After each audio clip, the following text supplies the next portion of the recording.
자, 이 말씀 예수님께서요 공생의 2년차 때면은 한참 예수님의 명성이 전국으로 퍼질 때였습니다. 그의 말씀과 능력과 이 사역들이 점점 더 영향력을 끼치고 있을 때였습니다.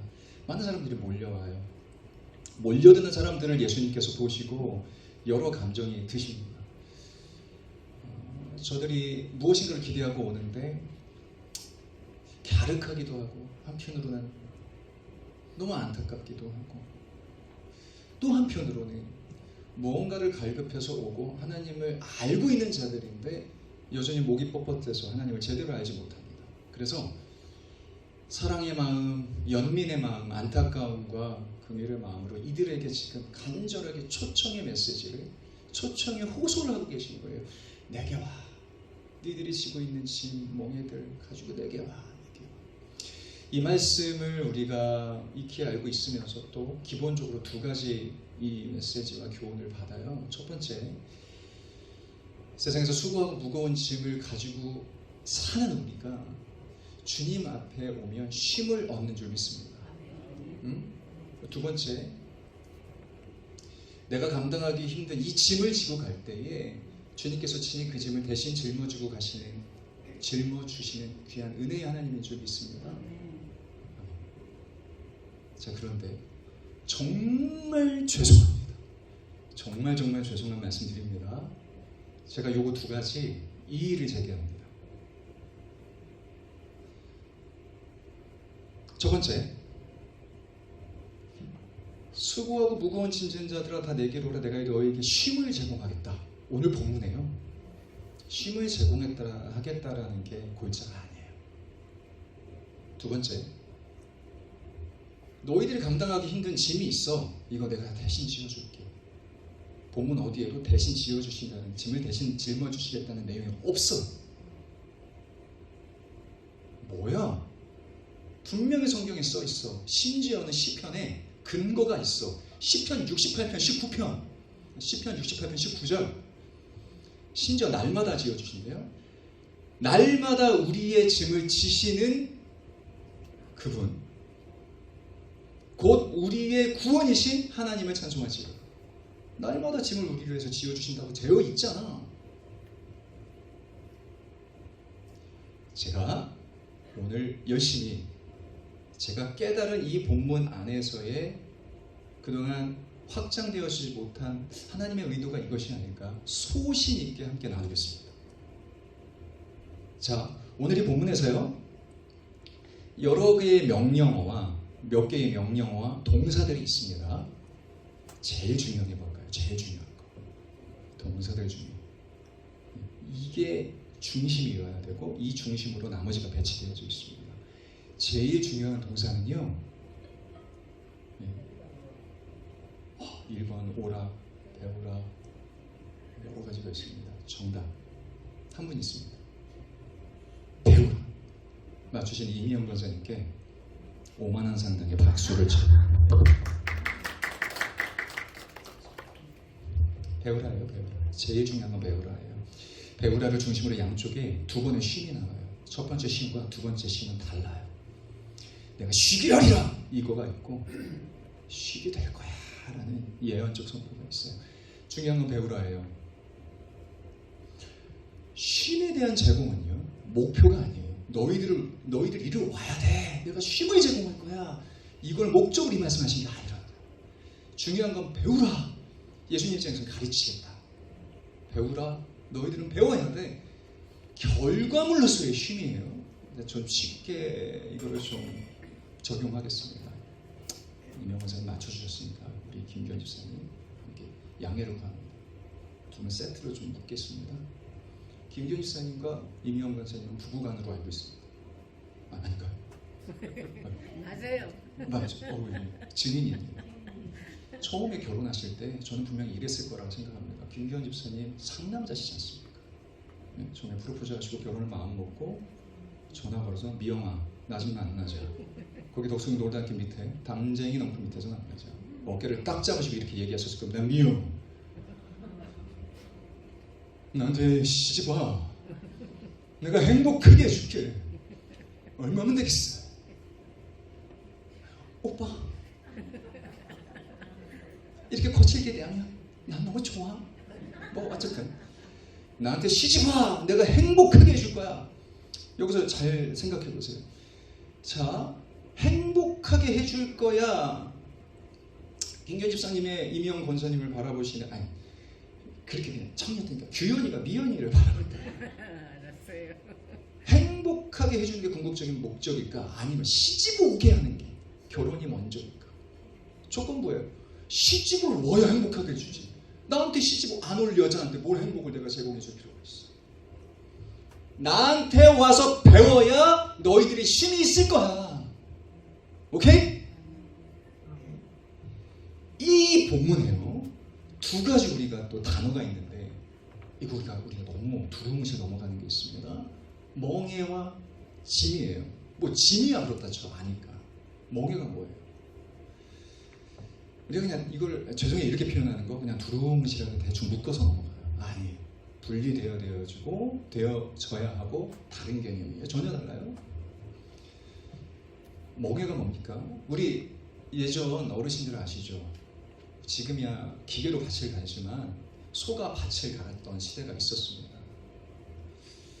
소가 이 소의 머리에, 소의 이 목에 이렇게 들여지는 게 기구가 있어요. 나무로 된 이렇게 멍.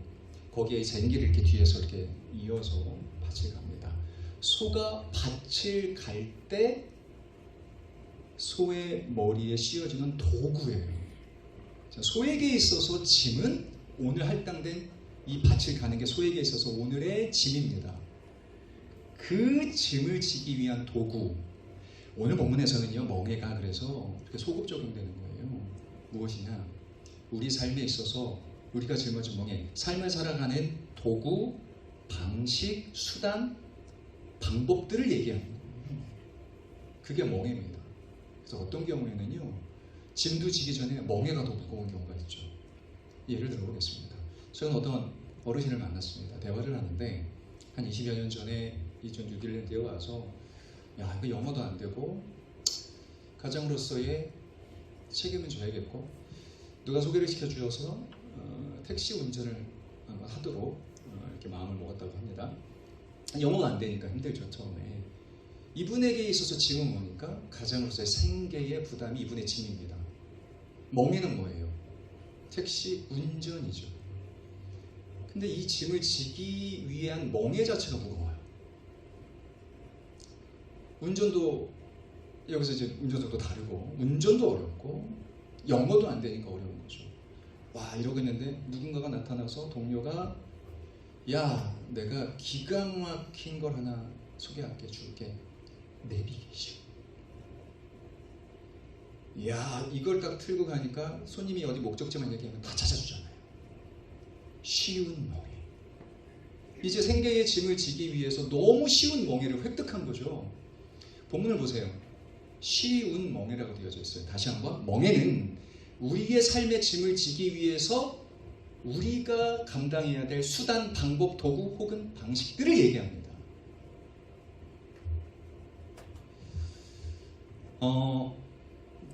제가 예전에 사역했던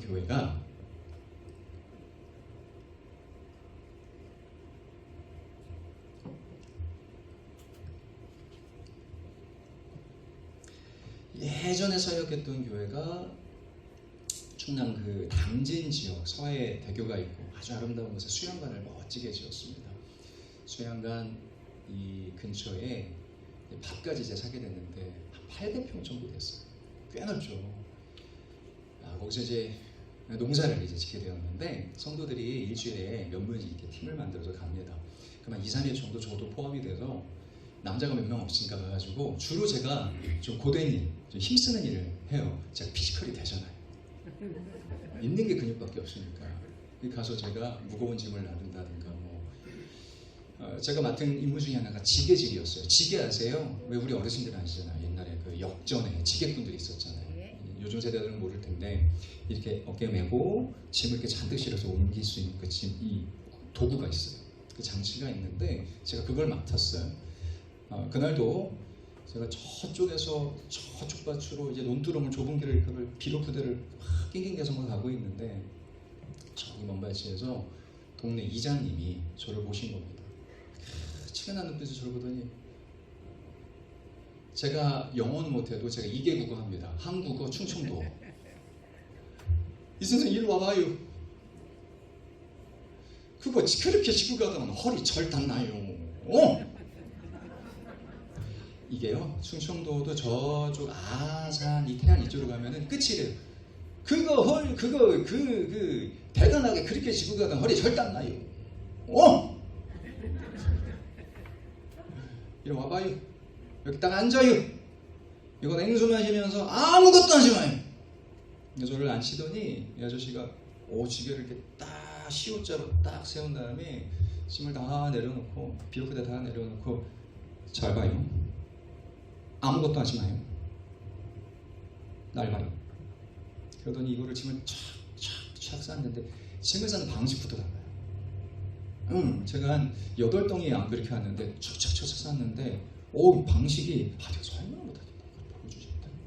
탁탁탁탁 쌌는데 마지막 2개까지 더 얹어요. 맞죠? 자, 여기서 이제는 밑으로 싹 들어가는 거예요. 이렇게 해가지고 딱 들어가서 반무릎을 딱 구른 다음에 지게지대 지팡이 아시죠? 지팡이를 딱 그 다음에 딱 들더니만 반동을 하나 둘 셋 45도 각도 몇 도? 45도 각도. 자, 이렇게 해서 딱 허벅지를 밀고 튕기면 봐요. 저요 안 젖어요. 그래서 막 가시는데 와, 제가 이렇게 실습을 받고서는 그 지게를 접었더니 신기한 게 이 짐이 분명히 저 2덩이 더 얹었다고 그랬잖아요. 가는데 이 하중이 저를 밀고 가줘요. 아저씨가 딱 이렇게 해서 제가 이제 다 가더니 거기서요 딱 이정옥 씨는 딱 저를 보자 딱 미소 띈 그 얼굴 하신 말씀. 워띠야? 충청말로 워띠야는 멋있지, 괜찮지, 할만하지 라는 뜻입니다. 워띠야?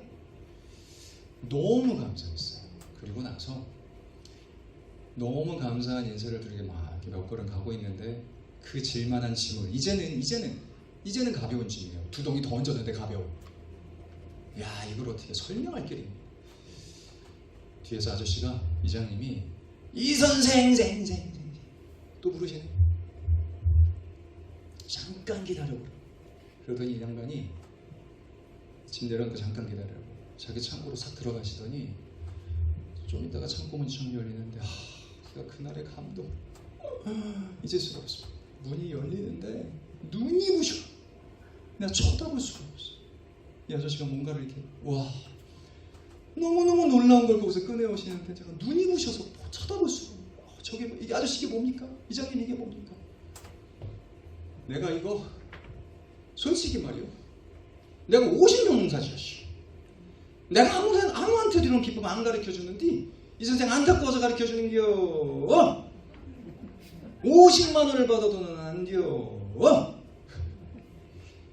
내가 가르쳐주는 것도 공짜인데 내가 마음이 온유하고 겸손하니까 가르쳐주는 거요. 거기에다 내가 이것까지 준다는 거예요. 뭐냐면 번쩍번쩍 빛나는 신형지게 알루미늄으로 만든 거 아세요? 알루미늄 지게? 요즘은 그런 게 나온다니까. 야, 난 몰랐어. 계속 충성을 할 필요 없죠. 몰랐어요. 제가 가지고 졌던 이 지게가 나무 지게인데 지게 자체가 무거워. 아저씨가 가져온 신형지게 2020년도 버전 알루미늄 엄에 가벼운 거. 이건 전라도구나. 가볍다는 게 세상에 제가 지은 지게가 보다 3배는 가벼워요. 근데 더 튼튼해. 이걸로 줘봐요. 이야, 그걸로 짐을 싣고 이거는요, 아저씨가 딱 이렇게 예언하셔요. 이제는 날라다니는 겨. 이 지게 중 날라다녀봐요. 정확히 오늘 주님께서 우리에게 전해주시는 말씀과 일치야. 자, 다시 한번 본문을 보세요. 수고하고 무거운 짐진 자들아 다 내게로 오라. 내가 너희를 쉬게 하리라. 지금까지 너희들이 힘겹게 짐지고 너희 방식과 너의 생각으로 지었던 짐들 다 뒤로 해. 일로 와. 앉아. 아무것도 하지 마. 쉬어. 이 쉼은 어떤 쉼? 배우기 위한 쉼. 쉬게 하랴. 너 쉬게 할 거야. 너 그거 지금까지 했던 거 다 뒤로 해. 쉬게 하리라. 나는 마음이 오냐고 겸손하니 내 멍에를 쉬고 내게 배우라. 배우면 어떻게 된다고요? 그리하면 너의 마음에 쉼을 얻으리라. 이제 그 지게를 쥐고 가볍고, 예전에는 10kg도 무거웠는데 그 가벼운 멍에를 주님의 방식과 주님의 도구와 주님의 내용으로 지고 가니까, 예전에는 10kg도 못 졌는데 지금 30kg, 40kg도 이거는 지고 가는데 아무 지장이 없네.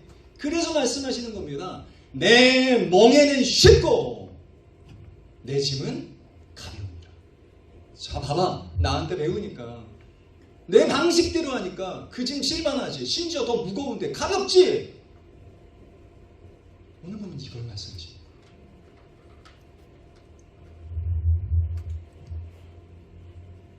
그 당시에 예수님께서 현장에서 말씀하셨던 그 당시에 사람들이 짊어졌던 멍에, 짐은 뭐예요? 그 당시에 멍에는 율법이라는 멍에였습니다. 오늘 아까 시편 68편 19절에서도 매일 짐을 지어주신다고 했잖아요. 그럼 이건 뭐지? 일반적인 짐이 아닙니다. 68편 전반적인 맥락을 보면 어떤 짐인가? 2024년 4월 16일 화요일 새벽 6시 4분경 새벽 예배, 은혜나눔교회 새벽 예배를 통해서 박희준 목사님께서 정확하게 짚어주셨습니다. 오늘 본문 마태복음 11장 28절에 30절을 거론하시면서 이 짐은 내가 감당할 수 없는 죄의 짐입니다. 이 죄의 짐은 여러분, 우리가 단 1g도 감당할 수 없어요. 이 짐은 우리가 도저히 감당할 수 없어서 대신 지어주셔야 되는데, 그래서 오신 겁니다. 예수님.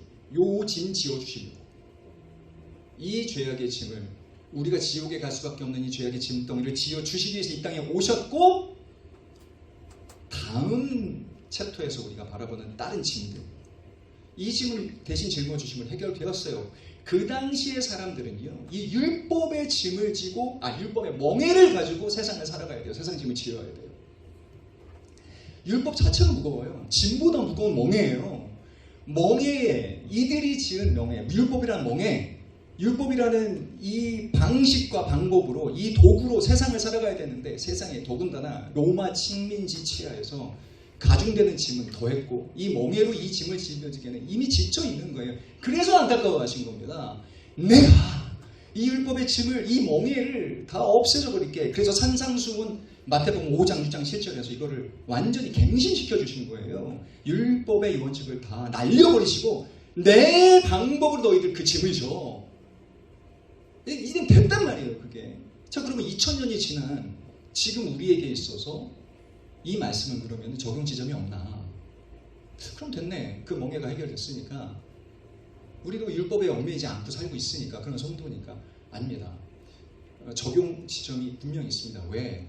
우리는 우리의 삶에 분명히 각자 가지고 있는 짐들이 계시니까, 그리고 우리가 짊어진 멍에 우리 방식의 삶의 태도들이 있으니까 그 짐을 어쨌든 짊어지고 가는 인생들이잖아요.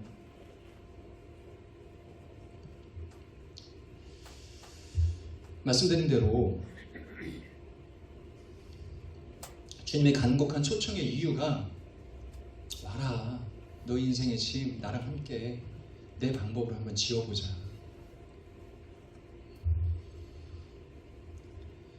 제 동기 목사님이 계신데 안양에서 아주 작고 아담한 개척교회를 하고 계십니다.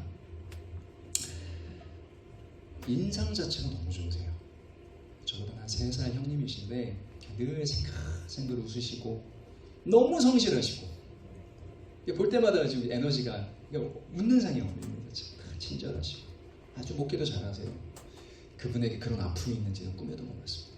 딸이 있는데 20 이제 중반 정도 된 딸이 있어요. 대학교 간신히 졸업하고 지금 사회인으로 살고 있는데, 고등학교에 입학하자마자 어떤 병에 걸렸다라는 거예요. 희귀병. 어느 날 아파서 쓰러졌는데 병원을 가도 이제 병명을 알 수 없었고 큰 병원을 전전하다가 드디어 알게 되었는데 그마저도 알게 된 게 아니라 CRPS라는 복합부위 통증 증후군이라는 병과 흡사하다. 이 병이 뭐냐면요. 최근에 어떤 연예인이 이 사실을 알리고 많이 공감해서 아파했던 많은 사람들이 안타까워했던 어떤 병이냐면요. 이렇게 종이장만 손에 이렇게 싹 스쳐도 너무 아파서 쓰러지고 감당할 수 없고 어디가 이렇게 딱 스치고 부딪히기만 하면 너무 극심한 통증 때문에 떼글떼글 구릅니다. 이렇게 설명드리면 좀 더 현실적으로 맞을 겁니다. 의학적으로 사람의 고통을 1에서 10까지 나누었습니다. 10이 가장 인간이 느낄 수 있는 가장 극심한 고통이죠. 그냥 중간생략하고 우리 여자분들 출산의 고통이 1에서 10 중에 어느 정도일까요? 출산의 고통이 남자분들 한번 맞춰보시겠어요? 10? 10은 아니에요. 10이라고 단호하게 그 정도로 힘들다라는 거죠. 가장 극심한 고통은 화상이라고 하고요. 근데 높기는 해요. 여자분들이 출산의 고통이 7. 근데 7, 그럼 아픈가 보다 남자들은 잘 모르잖아요. 의사 선생님께 한번 예전에 의사 친구가 있어서 물어봤어요. 그게 도대체 어떤 고통이냐고 그랬더니 그러니까 7 정도의 고통이 어느 정도로 했더니 그냥 심드렁하게 식사 전인데 죄송합니다. 그냥 제가 들은 바대로 그대로 하겠습니다. 그게 출산의 고통이 어느 정도냐면은 마취를 안 한 상태에서 허벅지에 톱을 대고 써는 거야.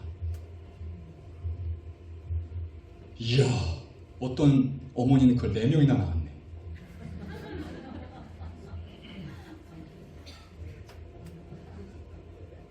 참, 그런 고통이래요. 우리 어머니께 박수. 이게 7이래요, 7. 근데 이 병을 겪는 사람들의 고통이 몇인 줄 아세요? 9. 출산의 고통보다 더. 고등학교 때 이 병이 이 딸한테 찾아왔고 그 뒤로부터 평균적으로 한 달에 한 2번 정도 이 증상이 찾아온대요. 그러면 아무것도 못해.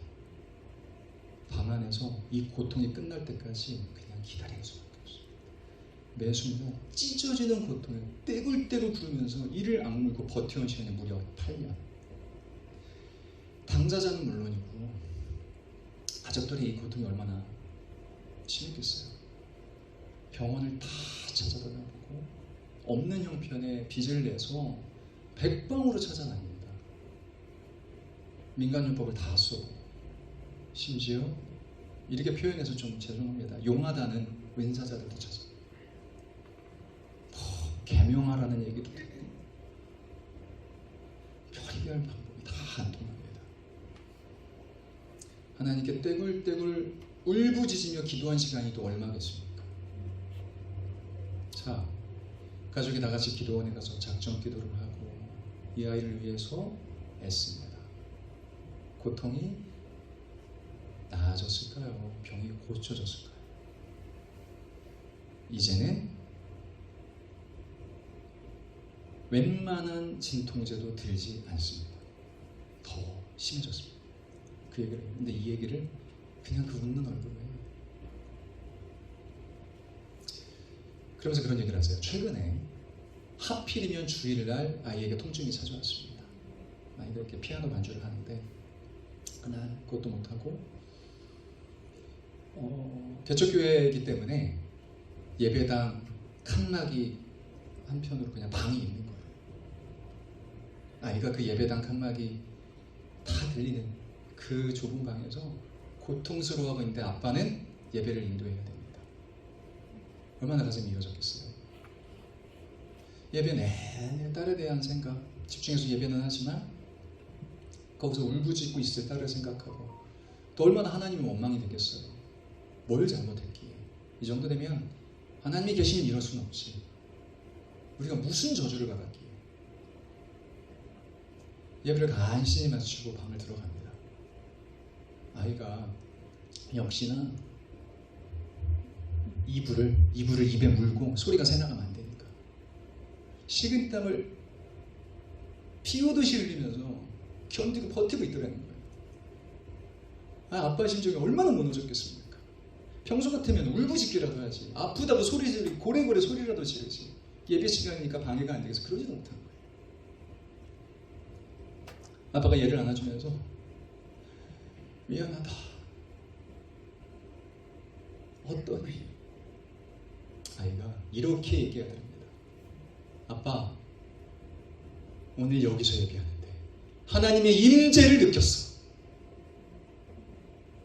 하나님이 나와 함께 하셨어. 아빠 말씀 너무 은혜였었어. 찬양했는데 너무 좋았어. 고통에 바리바리 떨면서. 여러분, 저는요 제 목회의 경력이 그렇게 길지 않습니다. 그런데 나름 제가 마음 한켠에 잡은 개념 하나가 있어요.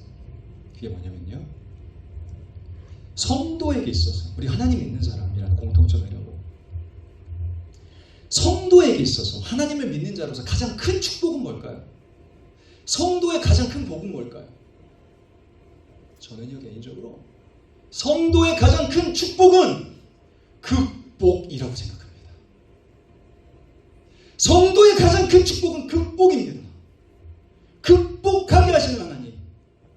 그 딸이 단 1%도 나아지지 않았습니다. 고통은 더욱 심해졌습니다. 그런데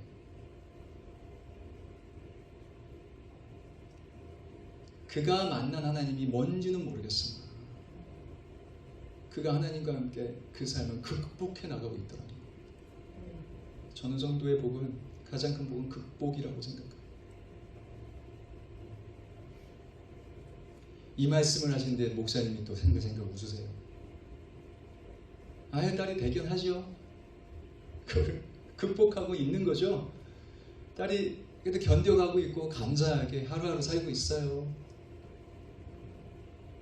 저는 이 딸이 병이 나아지고 있습니다. 어느 날 일어났더니 갑자기 치유되었습니다. 이것보다 더 큰 기적을 거기서 경험했어요.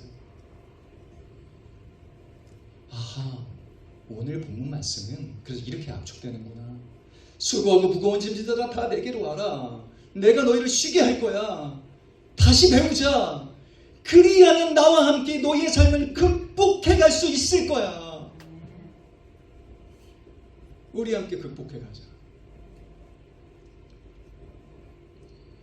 말씀을 좀 정돈하겠습니다. 자, 다시 한번 우리 이 본문을 곱씹어서 다시 한번 읽어보세요. 다시 읽어요, 같이. 우리가 그동안 그냥 관습적으로만 알고 있던, 하나님께로 오면 힘을 제공해 주시겠다. 아닙니다.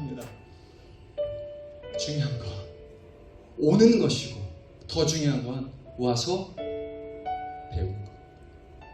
그때 비로소 우리가 느껴지는 쉼은 이 짐이 면제되거나 이 짐이 우리한테 없어져서 오는 쉼이 아니라 지어지는데, 내가 100kg의 이 짐도 이제는 지을 수 있는 힘을 제공받는, 극복함의 힘을 제공받는 힘, 그래서 지을 수 있는 짐입니다. 다시 한번 읽어보겠습니다. 시작. 수고하고 무거운 짐진 자들아 다 내게로 오라. 내가 너희를 쉬게 하리라. 나는 마음이 오냐고 겸손하니 나의 멍에를 메고 내게 배우라. 그리하면 너희 마음에 쉼을 얻으리니 쉽고 내 짐은 가벼우니라. 아멘. 간혹 우리 삶에 어떤 경우에는 하나님이 이 짐을 대신 지어주실 때가 있어요. 자중가 337장 3절에 보니까 이런 고백이 있습니다. 내 짐이 점점 무거워질 때 주 예수 앞에 아뢰이며 주께서 친히 날 구해 주사 내 대신 짐을 져주시네. 이 고백에 보면 대신 짐을 지어준다라고 그 위로의 말씀이 있죠. 이럴 때가 있어요. 우리가 감당할 수 없는 짐을 도저히 못 지고 허덕거릴 때 기적같이 우리 짐을 대신 지어주실 때가 있습니다. 근데 매번 그래요? 이걸 우리가 기적이라고 하죠. 매번 그렇지 않아요. 죄의 짐을 제외하고 내 짐 내가 져야죠. 아들이 유치원에 입학을 하면서 너무 귀엽기도 해서 가방 제가 들어줍니다. 아빠가 가방 들어줄게. 다음날도 초등학교가 들어갑니다. 가방 들어줄게. 초등학교 한 6학년이 됐습니다. 아빠 가방 들어주세요. 중학교에 들어갔습니다. 변성기 오나들 아빠 가방 들어줘요. 야 임마 네 짐 네가 져야지. 하나님은 내 짐을, 수고하고 무거운 짐을 짊어지고 가라. 수고하고 무거운 짐을 져라. 다만 나한테 와서 배우고 나의 방식대로 내 멍에, 쉬운 멍에와 나의 가르쳐주는 그 방식대로 네 짐을 지어보자.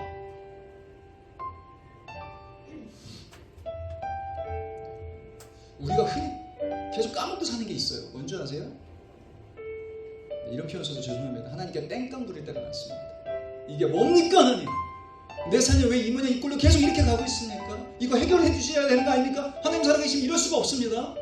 여러분 그러지 마시기 바랍니다. 왜 그런 줄 아세요? 이미요 내가 1g도 지을 수 없는 죄의 짐을 대신 지어주신 것만으로, 그래서 내가 천국 백성이 됐다는 것만으로도 하나님은 할 일 다 하신 거예요. 그 은혜만으로도 나는 더 이상 요구할 권리가 없어요. 그런데도 심지어 우리가 불쌍해서 수고하고 무거운 짐이 자들아 와서 좀 배우자. 이 짐을 극복해가자. 호소하고 계신 겁니다. 여러분.